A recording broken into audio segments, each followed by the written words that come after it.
Hi, I'm Brenda Barger. My student ID number is 0840337. I'll let you know. Okay, so we're going to do a task where we're nail trimming a dog, and in this case I have James to help me with restraint, and when we get ready he will hold her so that I can actually clip her. There's all kinds of clippers out there. You have the ones that are scissors like, you have the Riscos, there's the larger ones for the toenails that are bigger, and then you have the smaller ones for smaller dogs. We also have clippers for cats. They look a little different. And then we've got the septic strips that we can use in case that we accidentally hit the quicker vein in the dog's nails. Now, we're got James holding her, and dogs' nails can either be black or white. Black being a little more difficult to trim simply because of the if you look here on hers, they're white, and you can see where the pink and the white. The pink is where the quick and the vessels are, so we want to be really careful not to do that. In a black nail, you wouldn't be able to see that. Anytime you're clipping nails, you need to be sure to go a little at a time. It's better to be safe than sorry and clip too much. I'm going to put my glasses on simply because I can't see, and that way I will be able to show you. First thing we're going to do is we're going to push the hair back on her toenails so that we can see what we're looking at. We want to look for a little hook. Now her nails aren't super long, so it shouldn't be too difficult to cut these. I do want to be very careful that I don't get into the quick here. So I'm going to hold her. James is holding her. Where this white area is, she's got lots of little hair here, so I want to push that back, and I just want to get right under there and clip that nail. I'm going to do it a little bit shorter, and there's her. You can see, clip that nail. Now again, I'm going to look for the hook where they meet. I want to be very careful not to get hurt quick, and there's that one. Okay, her next nail, same thing again. Push the hair back, look for a hook. I want to be very careful not to cut her quick. There you go. And got one more nail right here. That's a good girl. I'm going to praise her while I'm going. So that one, there. A little bit shorter there, safe than sorry. Be sure I get a good cut on that. So I've got this one. This one we just did, and we'll go back and just touch it up. Yes, you're doing a good job, girl. Yes, you are. Okay. This one, just a little extra. And then this last toenail, make sure we got them good. And again, I'm looking for where they hook, avoiding the quick. Okay, thanks James. And now if I would have hit and actually made her bleed in any way, what I would have done is I would have opened the septic, and I would have taken a pinch of this, such as, and I would have administered it to her nail hair, making a good stop, and that would have contained the bleeding. Okay, I showed you how to do a nail trim on a dog. It's very similar. The equipment is very similar. This is the equipment we're going to be using to trim her nails. This is for a cat.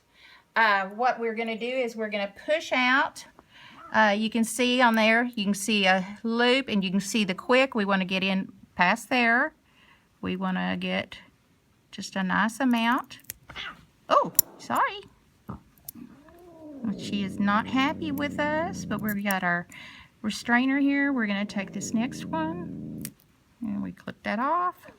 We also have our septic powder behind me. I'll show you that in just a second, but that's here in case we need it.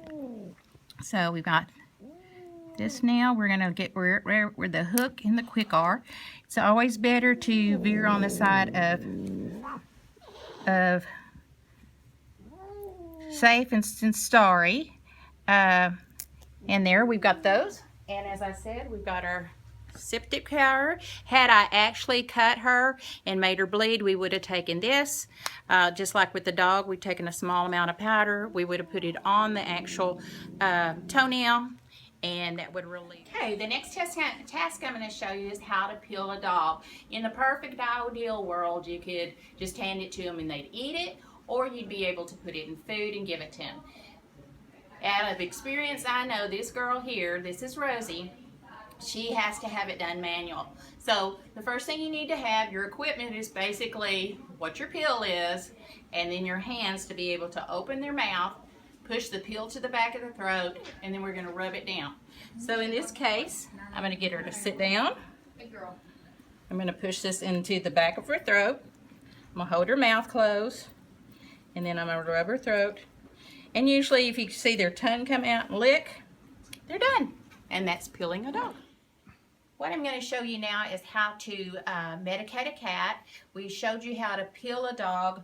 Oftentimes cats are very uncomfortable being pilled. It becomes a stressful situation not only for the cat but the owner. So a lot of times your vet can give you a liquid medication of the same prescription that he was giving to you previously, or you can make a slurry by taking a pill and putting in a small amount of water and letting it dissolve.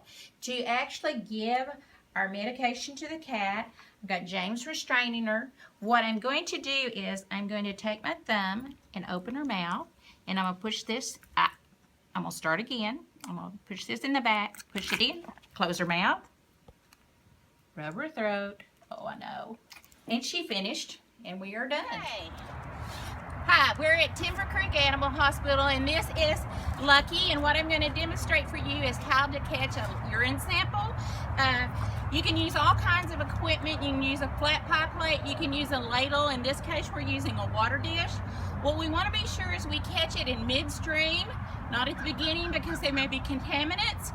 So here we go. We're going to take Lucky out here, and hopefully he'll be cooperative, and we can catch it when we need to. Okay, buddy. There you go. There you go. Okay, so we have urine. We don't need a great deal. We just need enough for a sample to be able to do a urinalysis. Okay, so Lucky's finished for us. I want to be sure you get a chance to see his urine sample. You can see it's not a great deal, but it's enough for us to be able to send out for analysis or to do an in-house analysis. Okay, so we are going to show you now how to make a gauze muzzle for a dog. Generally, you have two sizes of gauze that are available based on the muzzle of your particular dog you're using. You can use a 1-inch for a dog that has a smaller breed dogs, smaller muzzles. For a large breed dog like Lucky, who is a lab, we're going to use this 2-inch gauze.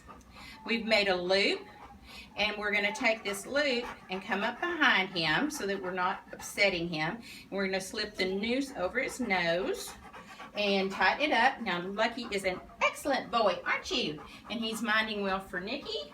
So I'm going to come up behind him. I've got my muzzle. There you go, sweetheart. He's always such a good boy. I'm going to get it tight so that his mouth is closed and go around a second time. And then I'm going to tie it around so that now, wait there a minute, buddy. And I'm going to make myself a one-sided bow so that it's an easy release. Ta-da! There we go. And now he has his muzzle. Now if I needed to trim his nails or do anything, I would be in good shape. Okay, give him lots of praise for his good job, and that is the gauze muzzle.